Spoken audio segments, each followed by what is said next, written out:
Saturday. Welcome to Cozy Corner TV.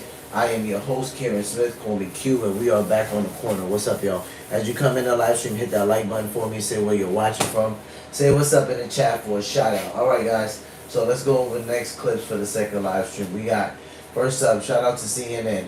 The Christian nationalist pastor with ties to Defense Secretary Pete Hegseth. Alright, so this Christian nationalist pastor has gotten a lot of attention, and it's been for some time. It hasn't been just recent, but he's gotten more because his church is growing substantially, and a lot of his far right views are just catching wind, and a lot of people are riding the wave. They like what they're hearing from him, and he's become very popular. So we'll take a look at that.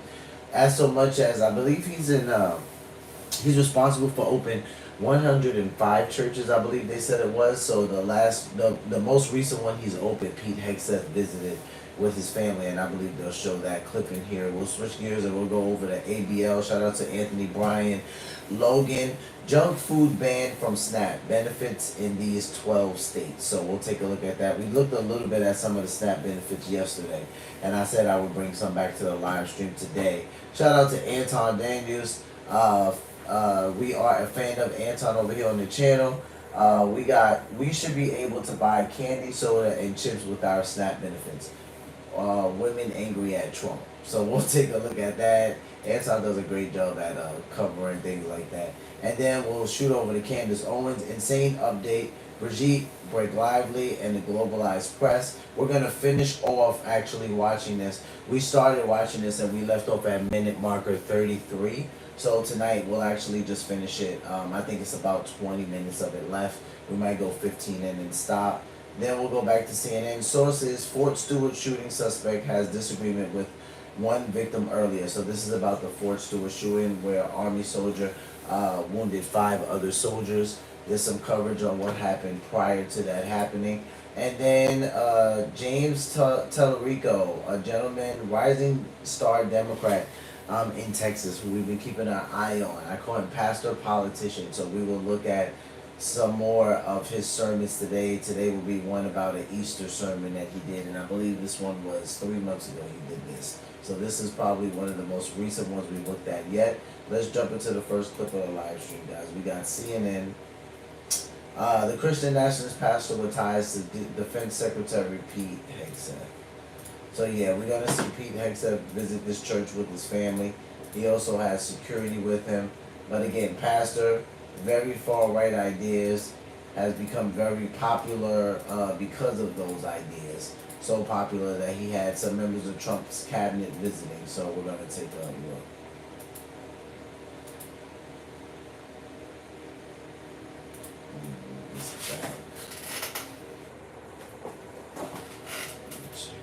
Let me do a sound check for you guys to make sure. So James Tellerico is somebody we're going to keep on our radar because, like I said, I call him pastor politician. The guy is smooth. He's good. Very cunning, very winsome. And because of that, as Christians, those of you who are not, this won't apply to you. But if you are a Christian, we got to be very discerning. Like I said last night, I'm not saying the dude's the Antichrist, but we got to be discerning. So let's take a listen. Pastor Doug Wilson is a self-described Christian nationalist on a mission to make the United States a Christian nation and the entire world a Christian world. Over the decades, he's built an international network of more than 150 churches. And last month, he opened a new one just 3 blocks from Capitol Hill, with the Defense Secretary, Pete Hegseth, attending the service. Pastor Wilson preaches a strict interpretation of the Bible. He believes women should submit to their husbands and not have the right to vote. In his view, abortion, homosexuality are criminal. He's been on the fringes of the religious right for decades, but now finds more of a mainstream Republican audience. CNN's Pamela Brown reports.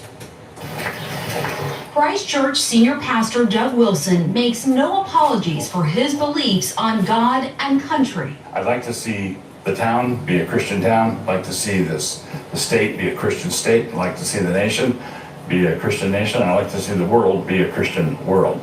And now Wilson's controversial views as a Christian nationalist are gaining sway in the nation's center of power with the recent opening of his new church and high-profile parishioners like Defense Secretary Pete Hegseth. Is planting a church in D.C. part of your mission to try to turn this into a Christian nation? Yes. So every society is theocratic. The only question is who's theo? In a secular democracy, it would be demos, the people. In a Christian republic, it'd be Christ. Well, what would you say to someone watching this and say, look, I'm a Muslim.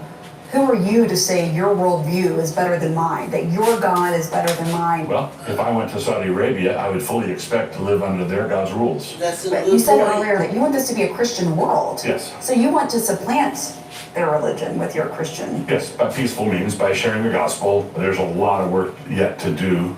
I believe that we are working our little corner of the vineyard. Wilson's Little Corner, a picturesque campus nestled on the outskirts of downtown Moscow, Idaho, is growing by the day with thousands of like-minded Christians. Parishioners of his church, known as Kirkers, own and operate several businesses downtown, next to liberal college town stores. If it's true,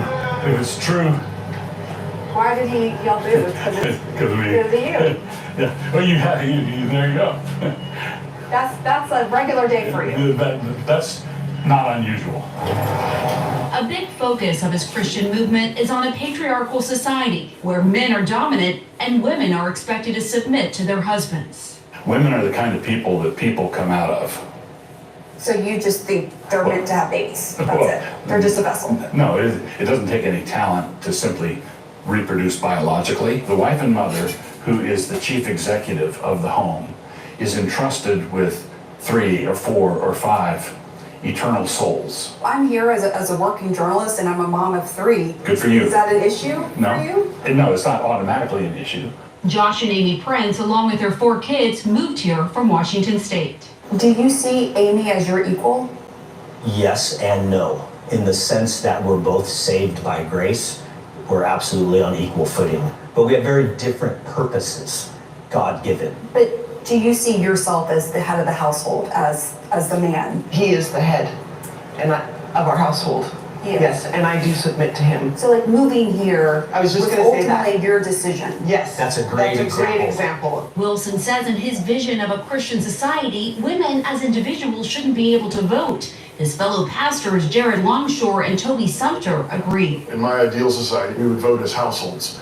And I would ordinarily be the one that would cast the vote, but I would cast the vote having discussed it with my household. But what if your wife doesn't want to vote for the same Right, person as you? right. Well, then that's a great opportunity for a good discussion. There are some who have gone so far as to say that they want the 19th Amendment repealed. I would support that. And I'd support it on the basis that the atomization that comes with our current system is not good for humans. And Wilson, a veteran himself, is unapologetic about his view that women shouldn't be in certain leadership or combat roles. Looking at the leadership page for Christ Church, Right. it's all men. Do you accept women in leadership roles in the church and government? In the church, no. Why? Because the Bible says not to. Well, that's not what happens in the Bible. Women do lead all the time.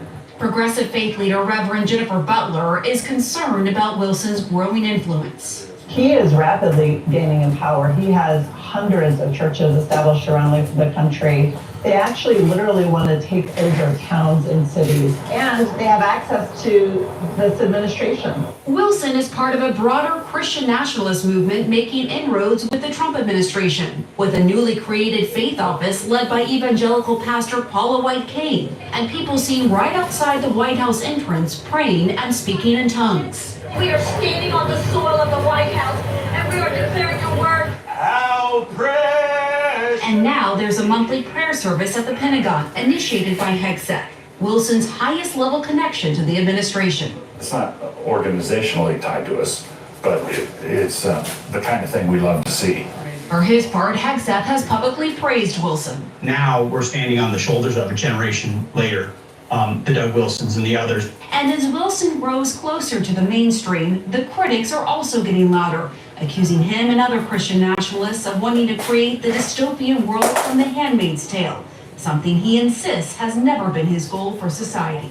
I'm not a white nationalist. I'm not a fascist. I'm not a racist. I'm not a misogynist. How far off do you see a Christian nation, like a full-on Christian theocracy? Oh, 250 years? 250 years. Yeah, honestly, that's yes. What you see, but you do think it will happen. Yes, I do. We're not going to usher in anything ourselves. We're really genuinely pioneers. John, we reached out to the Defense Department to better understand the relationship between Wilson and Hegseth, and a DoD spokesman said that Hegseth is a, quote, proud member of the network of churches founded by Pastor Wilson, and he also said that Hegseth, quote, very much appreciates many of Mr. Wilson's writings and teachings. John? Pamela Brown, thank you so much. That's fascinating. Reba here, selling your home. Don't settle for just any old mansion. You want to get real results. You know, I can see somebody listening to that gentleman and being like, dude, brand new video who this is this morning, guy? rated by Like, he Isaac sounds, Newton. the pastor who was talking, like, he sounds like a freaking dinosaur, right? But, you know, he says it, he's like, I'm not a white nationalist. Like he's saying, I'm not anything that's super overzealous, right? Not anything that, he's not purposely trying to be anything super offensive. If anything, the most super offensive thing he probably said to people there was that he wants to see a Christian world. You know, it's one thing to say a Christian nation, but you want to see a Christian world. And, you know, her pushback is that, well, what do you do if someone is Muslim and they say, you know, why is your God better than mine? And he says there's a lot of work to do, and, you know, with spreading the gospel, that's something that could happen. So he's not coming in saying, like, he wants to strong arm everything and he wants to, like, kill people if they don't comply. But those are his goals, and it is becoming very popular amongst people, even though it's rubbing a lot of others the wrong way. All right, so we're going to switch gears and go over to Anthony Brian Logan. He covered junk food ban from SNAP benefits in these 12 states. Let's take a listen. So 12 states have officially banned junk food and soda from SNAP benefits, also known as food stamps. Let's talk about it. How's everybody doing? My name is Anthony Brian Logan, and today we got to talk about 12 states who have officially banned junk food, soda, etc. from SNAP benefits, aka food stamps. And before we get into what the states are and the particulars of this decision, I just want to say I've waited for this moment all my life.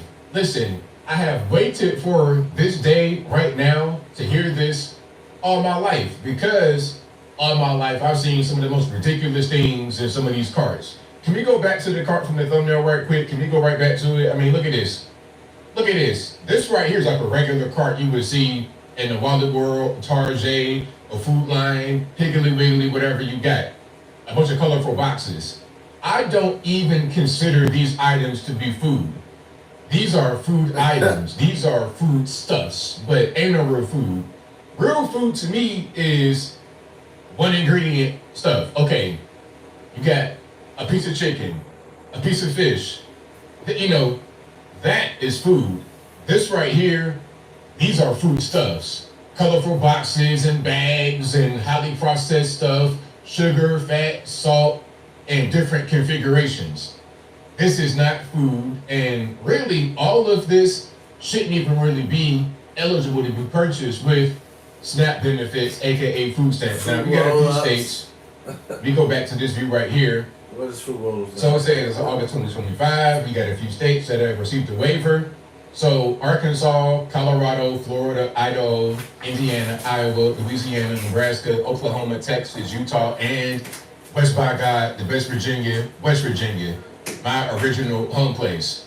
And a few more states, Arizona, Michigan, Montana, and Tennessee, want to join in on the fun. And I hope Tennessee does it, because now I'm in Tennessee and I see them carts all the time.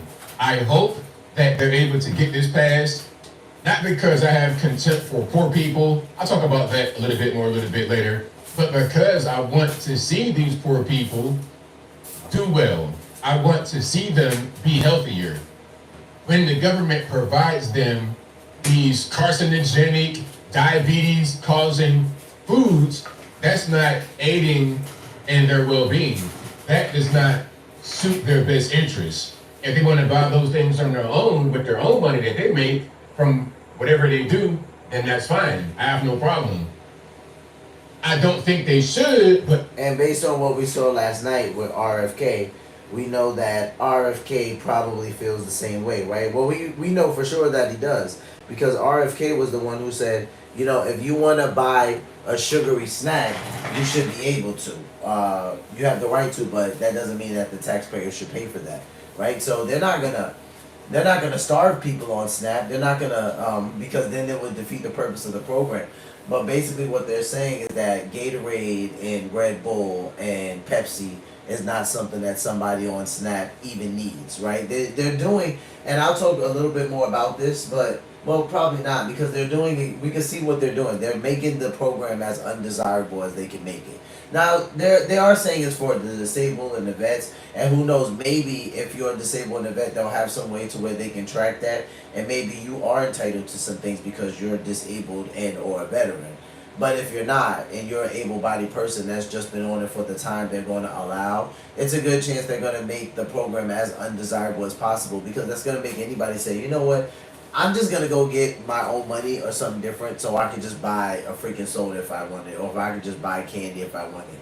So yeah, I see exactly what they're doing here. That's okay. But when it comes to I mean, on top of what ABL is saying, they're also trying to not promote cancer. Trying to not, I mean, for right now, the last time I did the research, I think the United States, as far as the mortality rate, like we're probably out of 100, I think we're like at number, the last time I checked years ago, we were at like 37. Now I think we've dropped. So we're at like in the 50s now. You know, so they're also trying to say like, hey, this stuff, this ultra processed stuff is also what's killing us. This is why we're not living as long as we could be. So they are trying to promote something that is healthier, right? They're saying these things are not needed because it's not aiding to anything to be beneficial later on in life. government, why would the government subsidize that and then also subsidize their health care when they get sick from the food they subsidize? Make it make sense.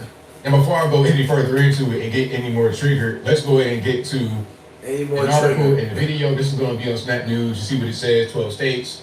They're going to restrict SNAP purchases to USDA waivers. Of course, I will link to this in the box if you want to see or hear it without my commentary. If you're on IG, Facebook, etc., visit the link in the bio, go to the corresponding article on the website. But without further ado, let's go ahead and roll it. 6 more U.S. states have officially adopted waivers from the United States Department of Agriculture, bringing the total to 12 states to place restrictions on what kinds of food people can buy using SNAP benefits. On Monday, USDA Secretary Brooke Rollins signed off on waivers for Florida, West Virginia, Oklahoma, Texas, Louisiana, and Colorado. SNAP is a supplemental nutrition program meant to provide health food benefits to low-income families to supplement their grocery budget so they can afford the nutritious food essential to health and well-being. That is the stated purpose of the SNAP program. 12 states total have now adopted USDA waivers with restrictions starting in 2026. The waivers stop SNAP benefits from being used to buy unhealthy items, such as things like soda and candy. Rollins says 20% of all SNAP dollars are spent on sugary drinks, prepackaged desserts, salty snacks, and sugary treats. And I'm sure that 20% is just for that specific. I'm sure the rest of the 80% is not all like produce, straight up good food for you. I'm willing to bet that produce is probably going to be the minority of foods purchased under the SNAP program. And I hope that I'm wrong, but I don't think that I am. She says the Trump administration asked state leaders to get involved and come up with creative ways to help solve health issues plaguing Americans. One way is by not allowing taxpayer-funded benefits to be used to purchase unhealthy items like soda, candy, and other junk food. The number one purchase by SNAP recipients is sugary drinks. Each state, Arkansas, Colorado, Florida, Idaho, Indiana, Iowa, Louisiana, Nebraska, Oklahoma, Texas, Utah, and West Virginia. Now let's pause. West Virginia. If y'all know me, y'all know I'm born and taught from West Virginia. All of my family on both sides is from West Virginia. I know that's crazy because she said it. She said the number one purchase thing is sugary drinks. State very well. I live in Tennessee, and I'm in East Tennessee, which is Appalachia. You see this region right here I'm drawing? I've been in this region for a long time, except for when I was over there. So I know a lot about this region. And about West Virginia, you got a lot of very, very, very, very poor people, poorer than what you can really imagine. And they don't have much to do. They're kind of out there in the middle of nowhere sometimes, and up in the holler areas far away. So the food for them becomes kind of like something to do. It becomes entertainment. It becomes fun. And they become hooked on it. they get so much money in these benefits, it's just readily available. Food is always there. And then they develop addictions to stuff like Mountain Dew. Mountain Dew is an epidemic. It's causing a lot of dental problems, a lot of diabetes, plus all the actual quote-unquote foodstuffs aside from the drinks, combining it with the Mountain Dew and all of that.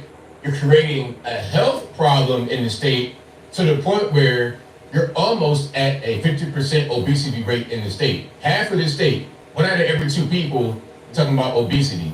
How do you have such a problem in a place that's so poor? Normally, when you have poverty, you don't also have obesity. In the rest of the world, in the USA, it's not like that. Why? Because we fund our poor people and don't give them the education necessary to tell them how to really eat and how to treat their bodies and how to stay healthy without having to try to go on a crazy diet or something weird like that. But I digress.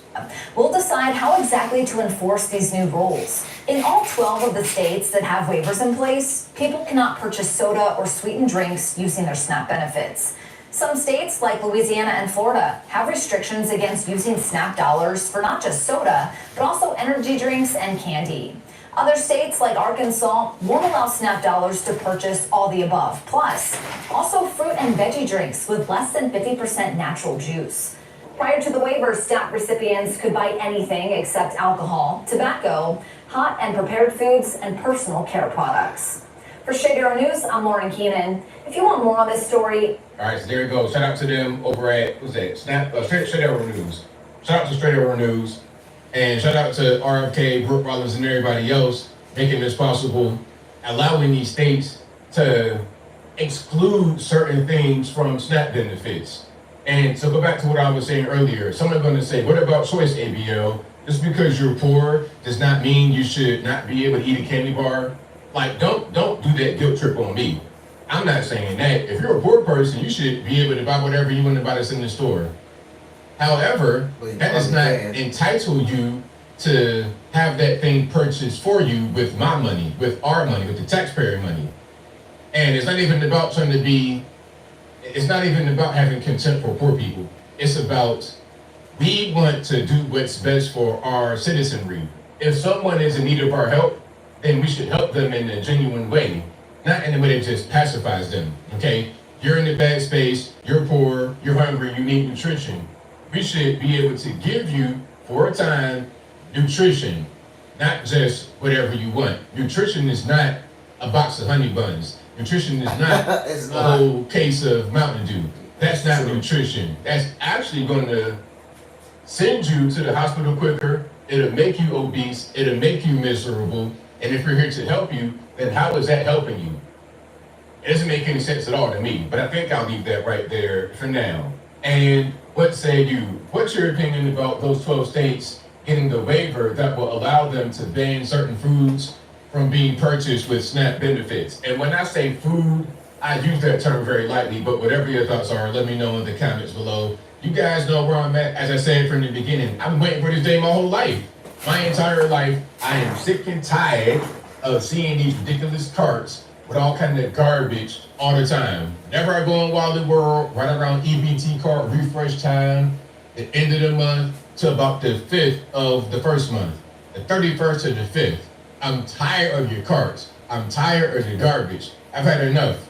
And it's not about having contempt for the poors or whatever you want to say or anybody else. It's about, I want to see Americans get healthy again. I don't want to see someone 25 years old and the scooter in Walmart, the scooter is screaming because you weigh too much. I don't want to see that anymore, because I'm thinking, okay, you're this young in that condition. How are you going to get to be older? I want to see you live and have a prosperous life, not suffer because of your poor healthcare decisions that have been sponsored by the federal government. But whatever your thoughts are, please let me know in the comments below. And that's all I got to say for this video. If you like what you heard, please comment, rate, share. Shout out to ABL, Anthony Bryan Logan. I mean, he has a lot of points there, you know.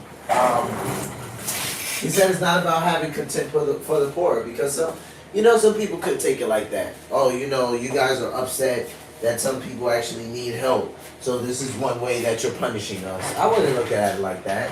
I think it's funny you said it. I think if you're poor, you should be able to buy what you want, but there's a good chance that that's not possible if you're poor.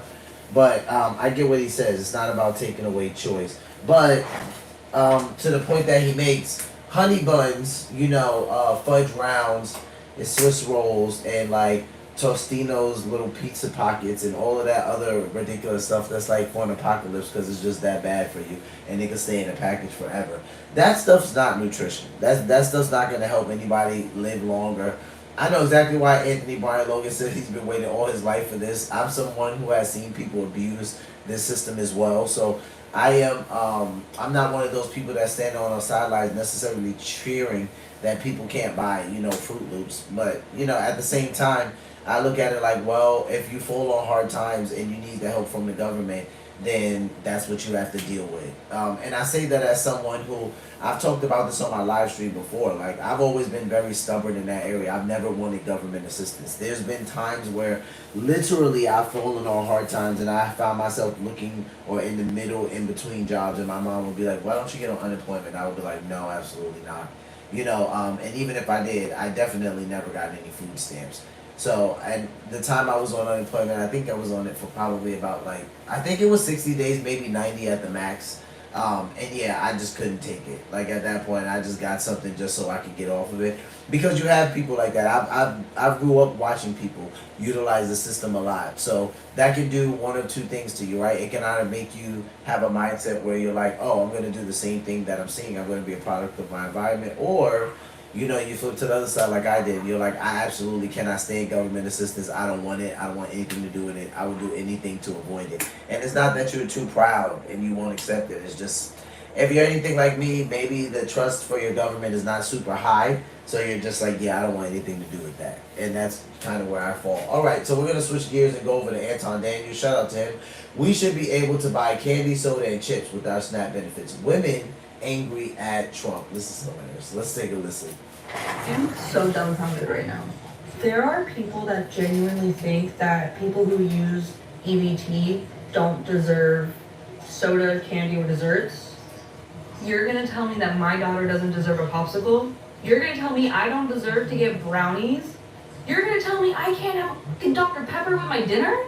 And all I'm hearing is be grateful, it's free food. Get off of your throne of entitlement and take a look around you guys. Everyone is one bad day away from being homeless or even needing government assistance. Do you guys not see how that makes you look? Not everyone. Your lack of empathy and understanding is outstandingly. So, let me get this straight. So people that are dependent on government assistance, who's basically being funded by the taxpayers. So our ability to be able to feed your kids, we basically are step baby daddies, all of us. If you go to work, if you're a productive citizen, if you actually generate revenue, if you are a person that takes time out of your day in order to pay taxes to the federal government, they get a slice of your stuff. And a huge portion of that then goes to people that then say, hey, we had children, maybe we had them out of wedlock, I don't know, we can't find a father, whatever, right? But we need help. We need a bridge in order to be able to get to the next phase in life. And we don't have a job, and we don't have the ability to even feed ourselves. And we say, okay, cool. So we'll all collectively put our money in a pot, and hopefully we are giving it to the right people that's not defrauding the federal government. And then in that case, they then say, well, listen, we don't want nutritional meals for our children. We want soda, candy, pop, brownies, cookies, donuts. We want Dr. Pepper. Anything that's not good, that's not food for our child. That is supposed to be for people that do what they want to do because they actually went to work and they traded in their time for money so that they can then buy whatever it is that they want. Our money is feeding your children, so there needs to be parameters to what is nutritious and what is actually good for the child. And you have all of the ingredients to actually get the things that you need to cook either a nutritional meal, or you on a special occasion can go and bake a cake. But to think that these people are so entitled, and no, everybody is not one paycheck away in order to be homeless, okay? Right. That's not my story. That's not That's anybody not that I everybody's know's story. We story. are paying for other people. But the sense of entitlement is crazy, that people feel like they should be able to do whatever it is that they want with your money. Because, often at times they'll say, this is the government's money. This is our money. It's our money that you're utilizing in order to be able to feed your children. And so there should be parameters. It's not even good for your children. Why would you want that for your kids? Hey, can I ask you something? Why do people care so much about what folks on food stamps buy? The entire purpose of the SNAP program was to make sure that everybody has access to food. So who cares if they're using a portion of those dollars to buy snacks or juices? Kids love snack and juices, adults love snack and juices, so why should they not have access to those things too? And let's be real, a lot of people live in food deserts. They may not have access to those grocery stores that have affordable and nutritious food sources. And there may not be a reliable transportation source to get them from their neighborhood to the grocery stores and then back to their neighborhoods. So what they may have access to quickly get food is those corner stores and gas stations. And what do corner stores and gas stations usually have? A lot of junk foods. Let's be real, not everybody knows how to prepare like a scratch meal with fresh ingredients. Some people never learn, and it could just be that they're living in a cycle of being in food deserts and all they've ever had access to was junk food. So if we want to have a conversation about addressing food deserts and social inequalities and making sure everybody has access to nutritious food, that's a different conversation. And even if they do know how to make scratch meals, like they may not have the time. Like there are people working multiple jobs to make ends meet. So who cares if they get a microwavable meal or some snacks or junk foods to just get them through the day? Like, why do people care so much about what they're spending their benefits on? I personally don't care. If people are using their benefits to feed themselves and their families, I feel like the program is working. But I've seen a lot of conversations lately about people like demonizing recipients of SNAP benefits for buying like junk foods in addition to whatever else they're buying. And I'm just like, they're buying food. What is the issue? It's a huge issue because we got a lot of fraud, waste, and abuse. We also have a lot of kids that seem to not be able to pay attention in class. Everybody is sugar. It seems like there's an epidemic of diabetes that's happening in the community that's fact talk about. And then also one of the reasons why people care is because they should have a say-so of where their tax dollars go. And more importantly, come on, man. We got to stop making excuses as to why people are continuing to just do the things that's not best for their children. There is nothing nutritional. There is nothing good about these meals that are being prepared. And in most instances, I would say probably 98 to 99% of the time, it's just pure laziness. It's pure laziness as to what you are buying and why you are not doing the right thing for your children. And I'll even go a step further and say, a lot of these people are having children knowing that they're not going to be able to afford them. And then once they get those children here, they then do the worst things for them. So it's just bad all the way around. I'm literally on X right now, arguing with people over fucking soda. Or I should say, people are arguing with me over soda. Because a handful of states decided next year that if you are on SNAP, and so food stamps essentially, you can't drink soda, you can't eat candy, and you can't eat certain junk food. Let's say Twinkies, for instance. SNAP literally says supplemental nutrition. Tell me what is nutritious about soda, about candy, and about Twinkies. I'll wait. Tell me what is nutritious, what nutritional value soda, candy, and Twinkies have. And the fact that there are people arguing with me and writing so hard for soda, candy, and Twinkies is crazy work. If you are on SNAP, you should not be able to buy terrible, non-nutritional items. I'm sorry. Do bananas, apples, oranges not exist? Flour, yeast, salt, sugar, water not exist where you can make your own baked goods? I mean, are we really come to the point where we are riding a dawn for fucking soda that contributes to two of the leading causes of childhood obesity and adulthood obesity? Like, I understand food deserts. I understand not having the time to cook properly, but I feel like people literally are just, at this point in time, willfully lazy and just being willfully dense. Like, riding for soda? is crazy fucking work to me. I'm sorry, there is zero supplemental nutrition happening from soda, candy, and Twinkies. If you can get to the store to buy a soda, I guarantee you they also offer water. Let me say that again for the people in the back. If you can get to the store to buy soda, then I guarantee you that they also offer water. And you know, when we think about it, right? Because I think that most people do whatever it is that they want to do in order to make sure that they justify it. Like if you really want something, you can make it happen. And that's usually what happens. It's unfortunate that we've gotten to the point where the federal government and people that don't need it are advocating and pushing harder for what's best for people's children so that they're not looking stupid out here than the people that's actually getting the SNAP benefits on our behalf and on taxpayer dime. It's so messed up, and people are riding hard, they're defending it, they get mad. This is probably one of the few women that I've actually run across that seem like they have some logic and some sense in their minds. But you know, as usual, you always dragging people to the finish line. You always got to do what's best for them, even if they're not doing what's best for themselves. And that's the state of things and how it is today. Let me know what y'all think inside of the comments. Make sure y'all tap into the Patreon links in the description. T-Family, 40% off your first order, 20% off for life. I love you. I appreciate you. Shout out to Anton. Yeah, I would say crazy work is an understatement because there is no nutritional value attached to Twinkies. There is no nutritional value attached to Gatorade or Red Bull or M&M's or Nerds or or none of that stuff. But you know, the second girl that he played, I get what she was saying when she's like, food desert. So she's saying some people, the only access they have, maybe due to transportation, their location or where their neighborhood is at, right? So let's say the hood, for instance. She's saying that for some people, the only access they have to food is something like a bodega. So I'm like, okay, like I get what she's saying because, you know, I grew up in New York around like bodegas and delis and stuff like that. With that being said, there was still a supermarket around. The supermarket might have been a little bit farther than the bodega, but it didn't matter because my mother she can't go food shopping in a bodega. Like who doesn't know this already?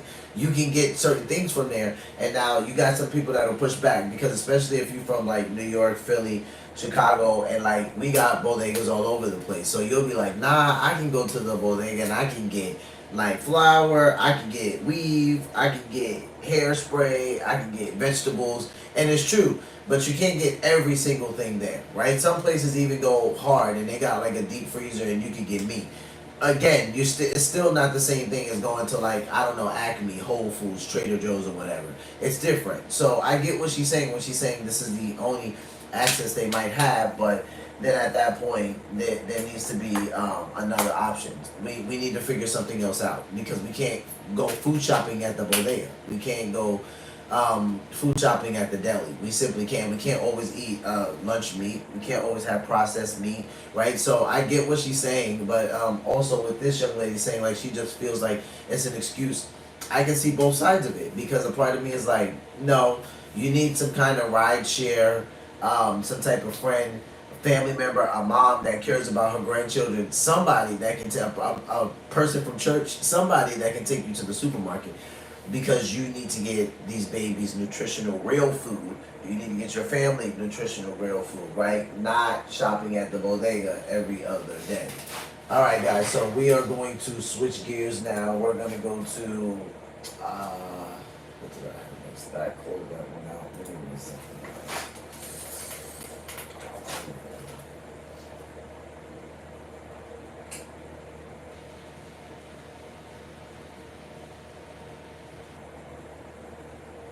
Yeah, that's what I did. I closed out Candace. I know I closed something out. I was like, okay.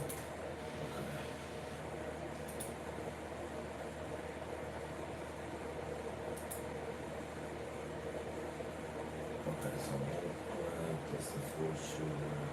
Yeah, let's do that. All right, so guys, let's switch gears and go over to, my bad guys, I closed out a tab. CNN, shout out to them. Source, Fort Stewart shooting suspect had a disagreement with one victim earlier. This is about the Fort Stewart Army soldier who wounded 5 other soldiers. new developments recently. About a couple days ago, he had an argument with someone before the incident, prior to the incident taking place. Let's take a listen. We learned from CNN's Mark Morales about this new information that apparently the suspect had a beef with a fellow coworker, then showed up with a weapon, opened fire on that coworker, and then shot 4 others. And of course, we've learned about how other soldiers jumped in to subdue him. He was taken into custody very quickly. Right now, the base is back to normal operations coming from the standpoint of all the gates back here open. This place is massive. As someone who's been in this area at this base several times before, I can tell you this is like a mini city here. It's one of the largest bases, of course, across from the Mississippi, and people know this for how much work this base does across the world. But we do know the soldiers who were injured in this suffered those injuries. We know they will survive. 3 needed surgery. But listen to the general talk about what happened here today and how soldiers jumped in to help out. Soldiers in the area that witnessed the shooting immediately and without hesitation tackled the soldier, subdued him, that allowed law enforcement to then take him into custody. So, Jake, I've been able to talk to a couple of soldiers through text message, and they were able to tell me, look, they were shocked by this. This was put on lockdown. They were worried about what was going on. We do know, apparently, this soldier bought this weapon back in May in Florida. I know several federal agents have been trying to track down where this gun originated from, but we now know through that CNN reporting from Mark Morales that they were able to track this gun back to purchase in Florida in May. And there was some disagreement at work, and then he showed up with that gun and opened fire. Hopefully to get more information about the motive. We know the suspect is now in military custody. A lot of times, Jake, when we talk about cases like this, you think about a first court appearance. That's something that we will probably not see in terms of him being held in front of the camera and facing a judge. So we'll have to see what he faces. But also the good news here, even after 2 soldiers had to be moved to Savannah to get that expert trauma 1 level care, that all the soldiers involved in this should survive. So people are in shock here, especially in the small community that surrounds this area. But at the same time, this is going to turn out with those soldiers being able to make it through this. Jay? Ryan, can you talk about any of the major questions investigators are still seeking answers to? Well, I think one of the things that they'll be focused on is, one, his preparation in terms of bringing that gun onto the base and showing up at that facility. There's been a lot of question about what happened preceding that shooting. So, of course, they'll analyze the gun, they'll see what happened. There's also been that conversation about him being pulled over for DUI. So I'm sure they'll be scrubbing through his history to figure out exactly what started this sort of cascading events that may have led to this shooting, and what could make someone so angry enough to show up to work with a weapon to shoot a coworker. Again, this is a large footprint area. Everything around here is touched by this military base. Even on the way in here, it really shocks you in terms of all the firepower that you see here, but at the same time, weapons are usually under control in this area. So, Jack, just a lot of questions about how this happened and what was his motivation, even after we know it was a beef. Yeah, Ryan Young at Fort Stewart, thanks so much. Let's bring in Donnell Harvin. He's the former chief of Homeland Security and Intelligence for the D.C. government, also with us, Darren Porcher, former NYPD lieutenant. Donnell, what do you make of these new details that the suspect had a disagreement or a beef with one coworker the day before, and then allegedly brought a gun to the workplace today? Jake, this isn't that dissimilar from other workplace violence we've seen in other settings. I think what's so shocking is that it happens on a tightly secured military base. I'll also add that the Department of Defense, after the Navy Yard shooting, which you recall in DC, implemented a very robust program to detect what we call insider threats. These threats that emanate from inside your organizations, in this particular case the DoD, are extremely hard to detect, extremely hard to interdict and deter. And so they'll be looking at that, I'm sure, at the Pentagon over the next days and weeks on how they could have perhaps prevented this. Darren, what do you think investigators are looking into right now? Well, you're going to have CID, Criminal Investigations Division of the Army, that's going to investigate this. I'm a former executive officer in the Army, so on many occasions I've introduced discipline against soldiers. The investigators are going to sit down with everyone that worked in that workplace area. He was a logistics specialist, so I take it he worked in a warehouse facility. So all those individuals are going to be interviewed. But what's really interesting about this is there was a 40-minute gap from the time when the shooting started to when the shooter was quote unquote taken into custody, which is kind of strange because there were people that were in that workplace that were able to take him down and I want to say neutralize him pending the arrival of law enforcement. But once again, it's going to be a contingent of various interviews as to what the dispute was, and did anyone have information that revealed there was a propensity for him to come back and introduce violence in the workplace. Now, is it odd that the suspect's chain of command did not know about his recent DUI? Is that something that the local law enforcement would automatically notify the military about, or the military would be alerted about in some way? I mean, not necessarily if you don't disclose to the law enforcement what your occupation is, but I will tell you that once again, this is an aspect that came out of the after action report from the Navy Yard shooting. There was a lot of red flags with that individual shooter who took the lives of 12 people rather, at the Navy Yard that day. And there was a whole host of things, interactions with law enforcement that weren't picked up. And so after that, the Department of Defense started doing more regular background checks. All these individuals who are on bases, whether they're uniformed or not, go through a rigorous background check process. But what they found is that once you go through that initial process, they weren't doing follow-ups. And so those follow-ups that have been in place now are there to pick up things that happen just like this. And hopefully they'll look at that and see if that would have triggered some follow-up investigation of this individual. But once again, Jake, unless he told somebody or he made a threat, it's really, really hard to interdict and stop somebody who's that determined to hurt somebody at their workplace. Darren, do you think other U.S. military installations need to be doing security reviews in the wake of this shooting, maybe just to fend off any copycats, or maybe there are lessons to be learned? There's going to be an after action review that's going to be quite telling to other military bases, be it the Army, Navy, Air Force, and Marines. And that information would be extracted to make a more robust security component in any base. But what's interesting about this is you as an active duty soldier, you have an access badge that affords you the ability to get on base. Yep. Those individuals that have access badges are not searched as they enter the base. Bear in mind, this was a personal weapon that he came on base with. And we have to trust our soldiers because these are the individuals that we arm in combat to protect and defend the democracy of the United States abroad. So we're just not going to search them when they come on base. And this was one of these things that more so slipped through the cracks. But I agree that we need to do a more robust job in terms of creating that security matrix on base.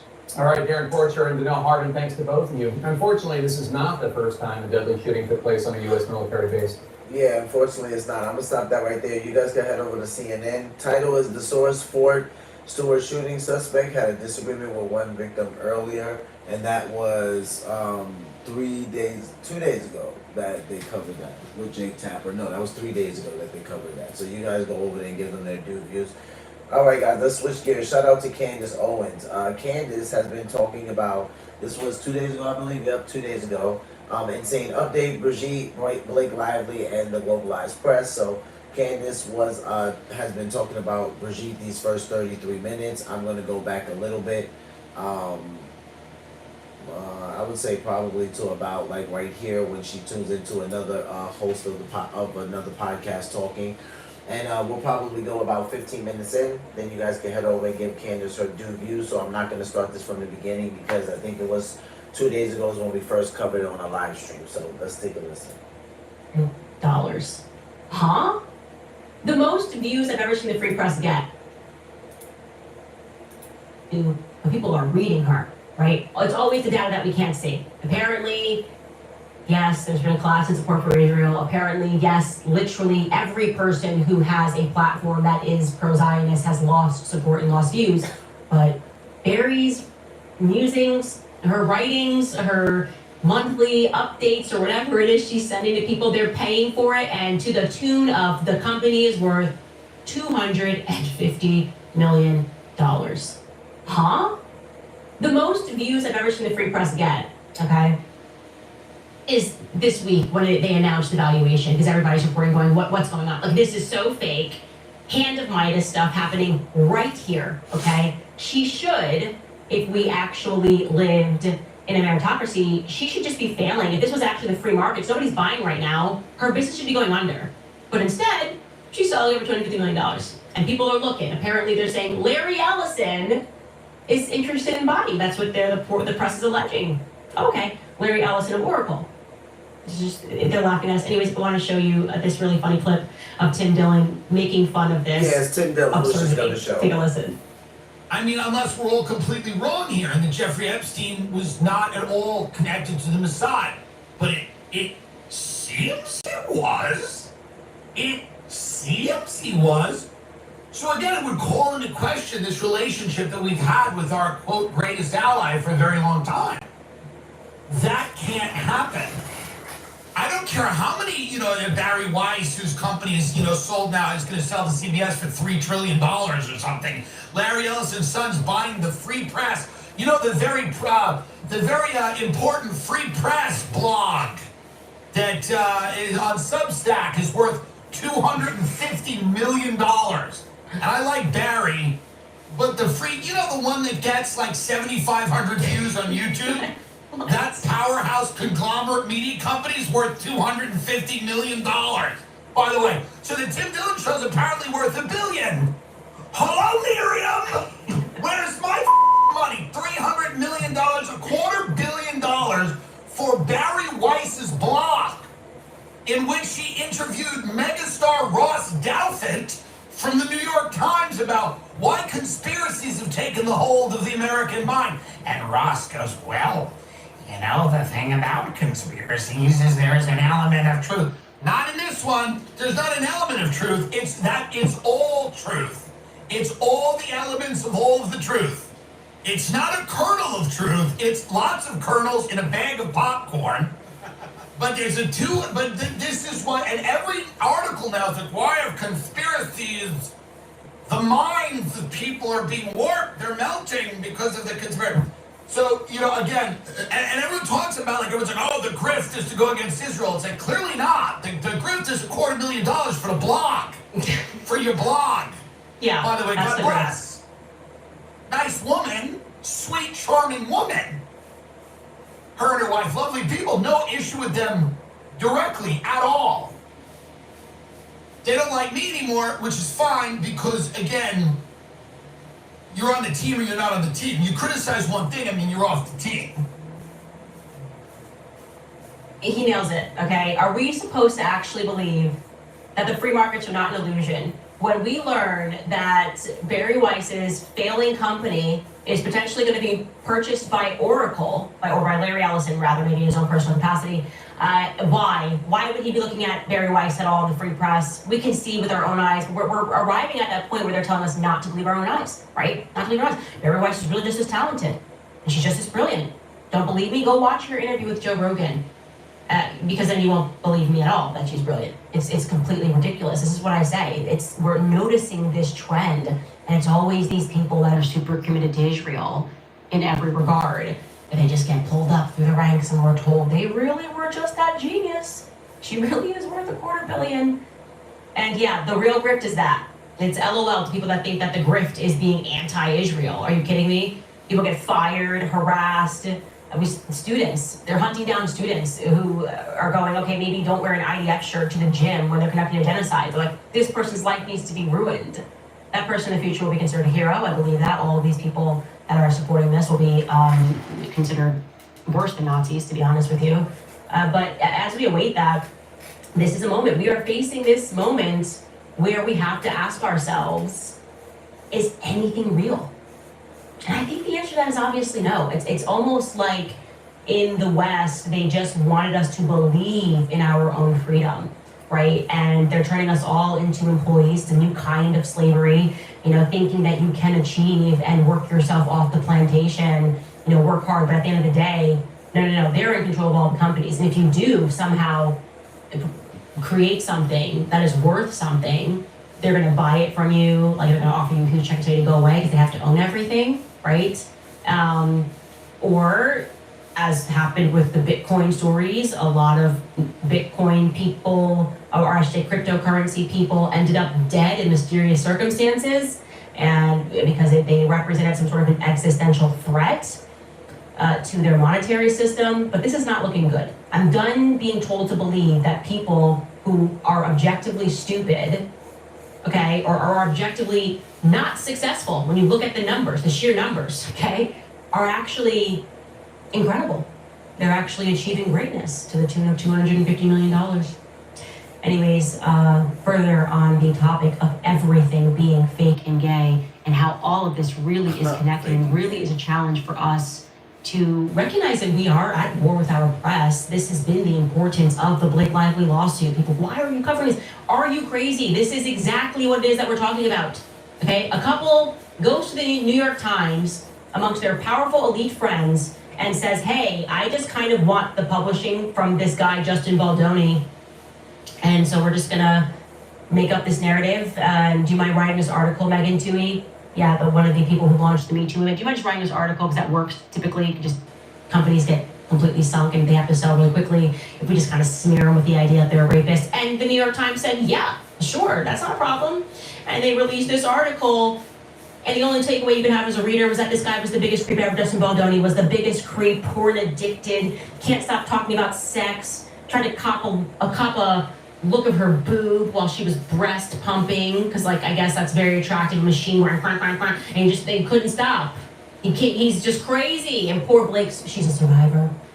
And then Brian Friedman hit us with the facts, and it was one of these moments where we went, why do we listen to the mainstream press ever? These are assassins. Seriously. They're journalistic assassins, okay? And so in this remarkable, again, exposing to us also potentially the corruption of the courts, they started issuing all of these subpoenas because Blake Lively's entire story, don't forget, is that there was some inside untraceable campaign and that it couldn't be possible that people organically disliked her, right? So no, but they must have been working with all of these people. And she starts throwing out these subpoenas. I got a subpoena.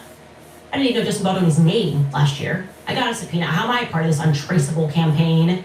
And of course, immediately I did an episode. I said, I'll subpoena myself. I didn't even mention this girl, Blake Lively, in my phone 2 times over the last 5 years, okay? And so when we received the subpoena, my lawyer called her lawyer and said, what are you guys looking for? Obviously, Candace is happy to give you every bit of anything that you want because she has nothing to do with this lawsuit. And she didn't even begin covering this lawsuit until the end of January of 2025. So yeah, you guys follow us in 2024. What do you need? But remarkably, what they specifically wanted, which is very strange, was they extended the time and they wanted to see whether or not we had communications this year, 2025. Why? Why is the judge allowing them to go on this fishing expedition to pretend that anything that happened this year is relevant to the case that she filed last year? Apparently she's trying to prove that it's still going on or something and the judge is allowing this BS. Why are the judge allowing this? This is an absolute nonsense. So we went to them and said, Candace has never been told what to publish. That was a part of their subpoena. Wanted to figure out whether people were sending us talking points, whether or not people had paid us, whether or not people were encouraging, asking us to say certain things throughout an episode. It's a nonsense. In fact, I should sue them for defamation for even suggesting that I would let somebody put words in my mouth. It's bad for my brand. You hurt me now. That feels like an untraceable campaign. Blake Lively, okay? Cut that out right now. And he said, obviously that's not true. Do you even know who Candace is? And we actually are not giving you our communications. We will file to completely quash this subpoena.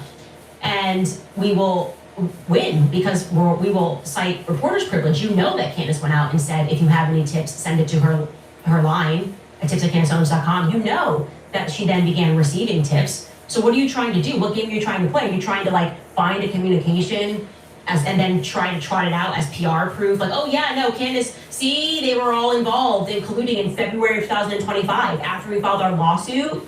That's a nonsense.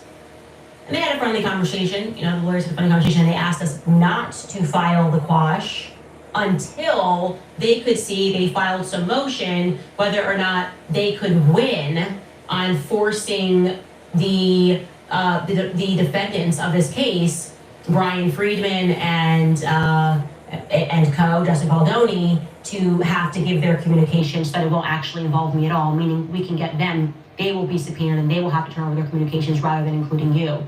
Yeah, that would kind of be the big idea. It's between all of you guys. And again, it seems very strange to me that they're trying to pivot a strategy here and they're no longer concerned with what was leading up to this lawsuit. They're trying to prove that this campaign is happening now. All I can say to you is, legitimately, from the bottom of my heart, I hate people who lie. I cannot stand the idea of people being so wealthy and so connected that they can ruin people's lives. This is also my emotional attachment to this Brigitte story now, right? You're trying to ruin people's lives for telling the truth. It's happening across the board. You guys are colluding with the press. The press is supposed to protect the little guy, okay? The press is supposed to protect the Natasha Rays.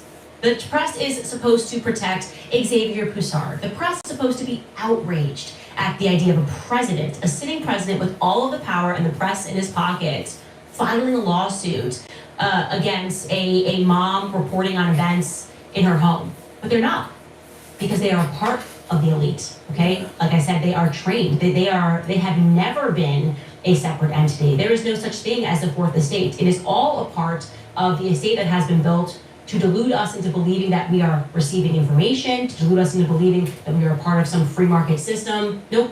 It is all of us versus them, okay? All of us versus them.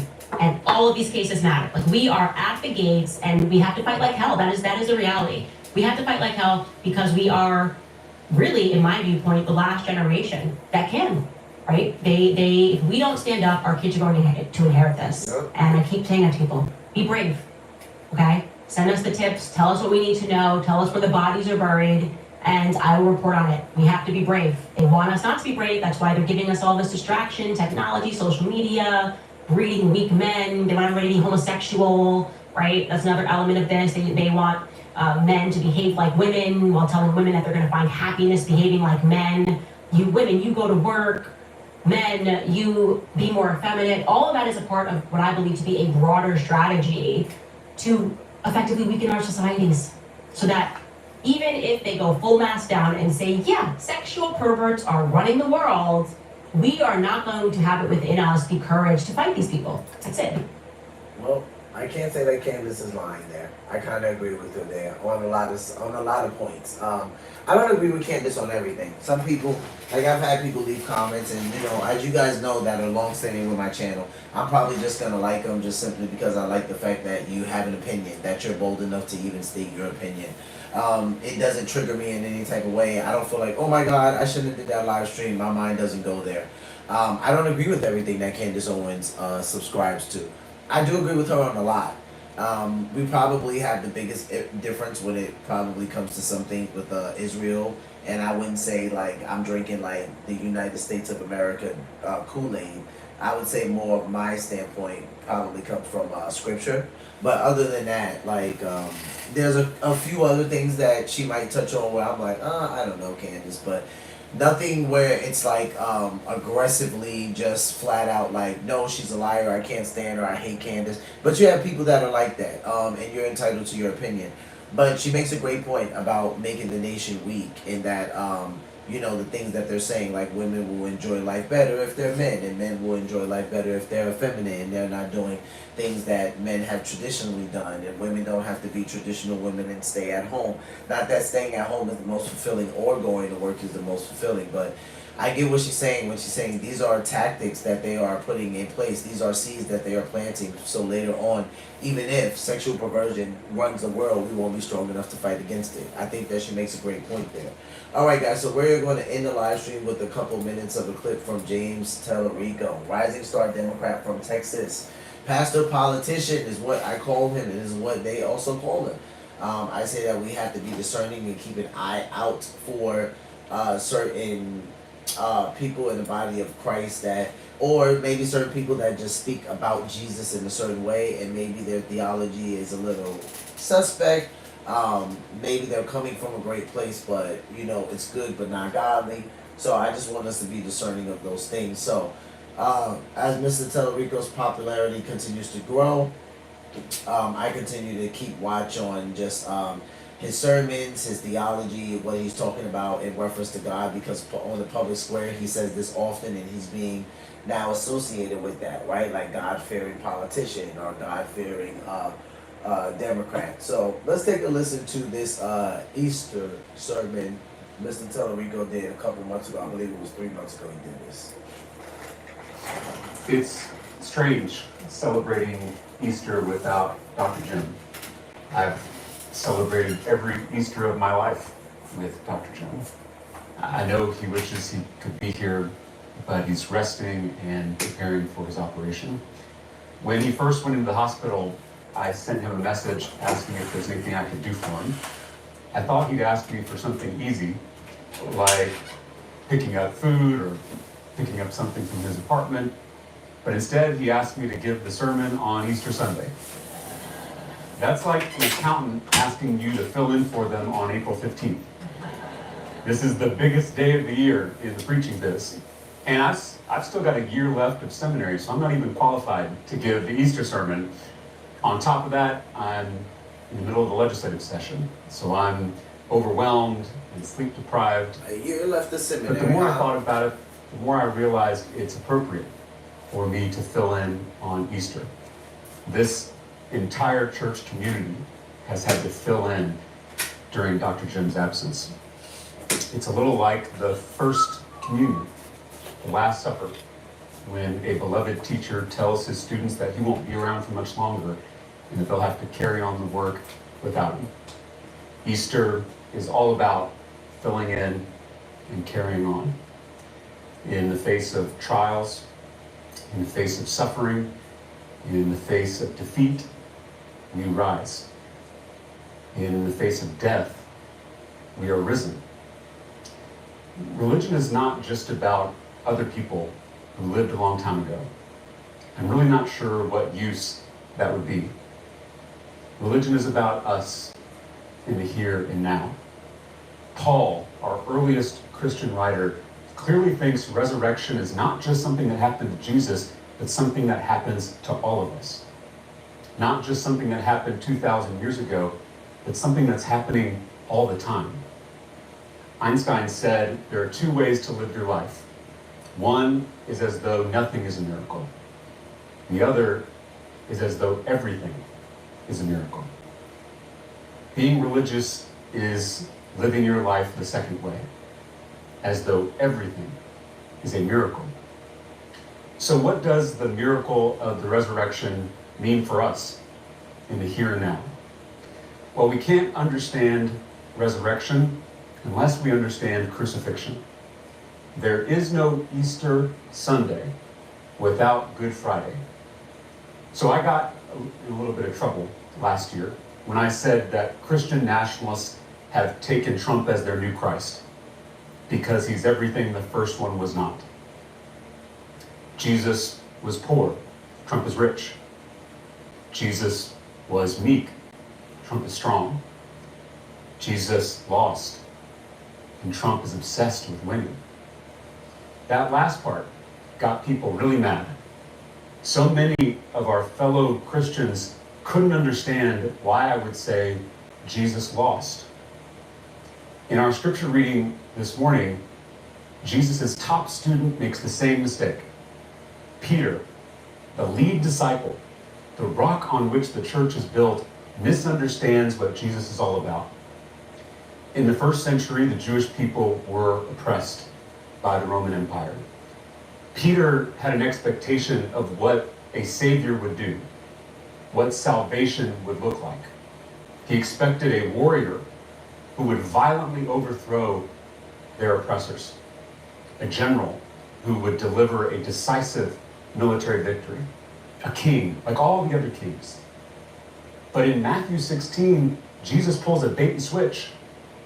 Jesus tells Peter and the other disciples that he's going to Jerusalem not to conquer but to suffer, not to kill but to die, not to win but to lose. And Peter gets angry and rebukes Jesus. This is not how it's supposed to happen. You've got it all wrong. And then Jesus tells Peter the same thing he told the devil out in the wilderness, when the devil tempted Jesus with power, when the devil offered all the kingdoms of the world. Jesus looks at Peter and says, "Get behind me, Satan." Then he tells his other followers, if you're following me, you've got to pick up a cross. For whoever wants to save their life will lose it, but whoever loses their life will find it.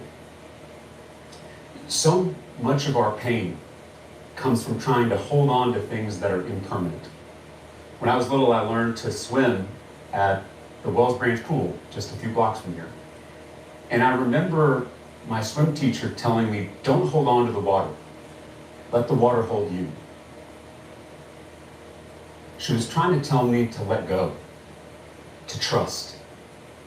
That's the faith that Jesus wants us to have. Once we let go, once we lose our little lives and join the larger life, we become eternal.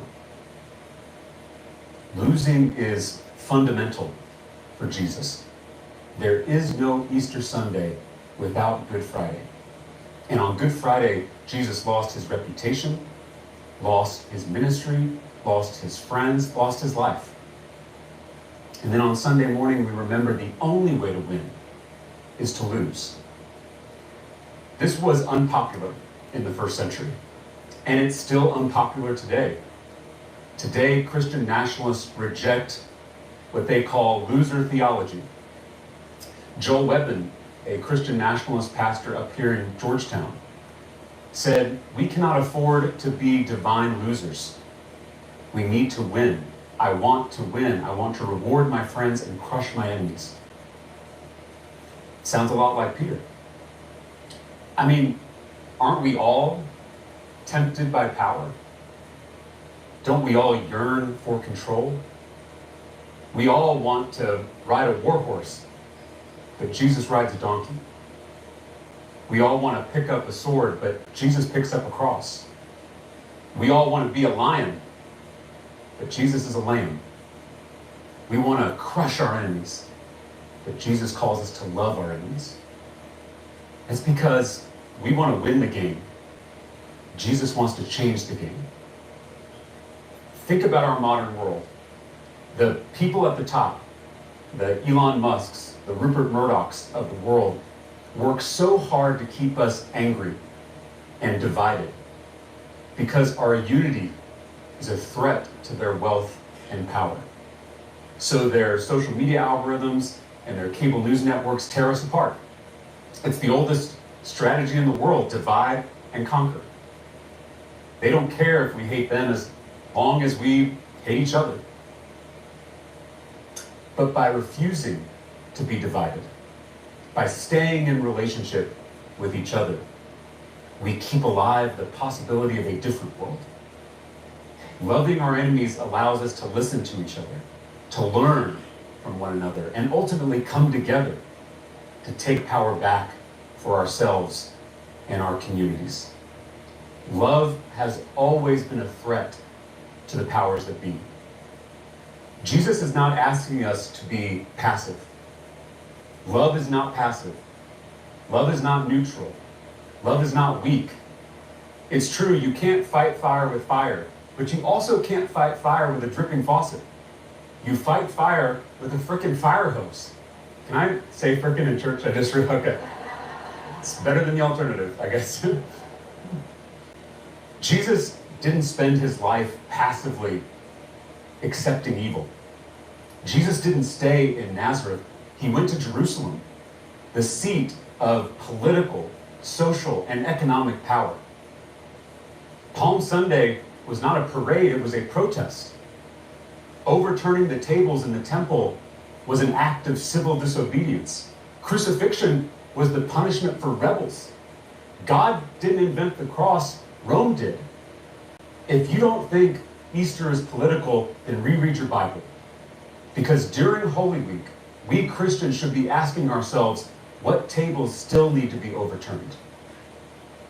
The way of Jesus is not fight or flight.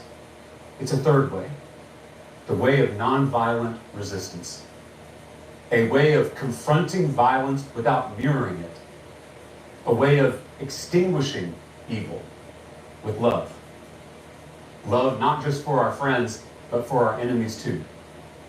The Prophet Muhammad said something similar. He said, help your brother whether he is oppressed or whether he is an oppressor. The Prophet was asked, how do we help him if he's an oppressor? The Prophet replied, by stopping him from oppressing. Nonviolence takes seriously the belief that we are all sacred, that we are all holy, even our enemies. Mahatma Gandhi, a devout Hindu, summed up nonviolence by saying, there are many causes I would die for, but there is not a single cause I would kill for. Like Jesus, Gandhi feared evil more than he feared death. That's the choice in front of us. During Holy Week, we often say that Jesus died for us. But what we forget is that right before he died, he turned that back on us. He said, this is my commandment, love one another as I have loved you. And there is no greater love than to lay down one's life for others. So during Holy Week, we should ask ourselves, who are we willing to die for? Are we willing to die for our friends? Are we willing to die for our neighbors? Are we willing to die for our enemies? Because on Easter, we remember true love goes to the bitter end. It goes to the cross. On April 8, 1945, 8 days after Easter, the Nazi regime executed a German pastor because Dietrich Bonhoeffer challenged political power in the name of love. On April 4th, 1968, 10 days before Easter, a white supremacist assassinated a Baptist minister at the Lorena Motel in Memphis, Tennessee, because Martin Luther King Jr. challenged social power in the name of love. And on March 24th, 1980, 9 days before Easter, military forces in El Salvador, backed by American corporations, shot and killed a Catholic priest while he was giving communion, because Oscar Romero challenged economic power in the name of love. Like Jesus, these Christians spoke love to power and lost. But right before his murder, Father Romero said, as a Christian, I don't believe in death without resurrection. If they kill me, I will rise again in the people of El Salvador. Scripture reminds us that a seed spreads when it's crushed. I mean, that's the pattern of the universe. Creation out of destruction, life out of death, resurrection out of crucifixion. Reality is shaped like a cross. Violence may win in the short run, but in the end, love always wins. Or as Paul said, love never fails. On Easter, we remember that the last word doesn't belong to suffering. It doesn't even belong to death. The last word belongs to love. A few weeks ago, I met with the Uvalde families, the parents who lost their children in the massacre at Robb Elementary School. A suffering beyond comprehension. All right, guys, I'm going to stop Mr. Tellerico there. You can head over to his channel and watch the rest of that if you'd like to. Again, I'm not going to say that the gentleman is not saved, you know. Doesn't do horrible sermons. I think that the guy is very winsome. He articulates himself well, you know, very charming. And we still have to be discerning, you know. Some things he said, a little problematic, you know. But if God's going to be attributed to this Democratic politician, I want him to be somebody that we just keep our eyes on, because one day he can be president, right? Joe Rogan said he should run for president. So that's something that I think we should all keep our eyes on. All right, guys. So with that being said, this was the last live stream of the week. I will see you guys back again on Monday. Enjoy the rest of your weekend. Be safe. Until next time, take care of yourselves. Take care of one another. Love yourselves. Love one another. Be peaceful. Peace.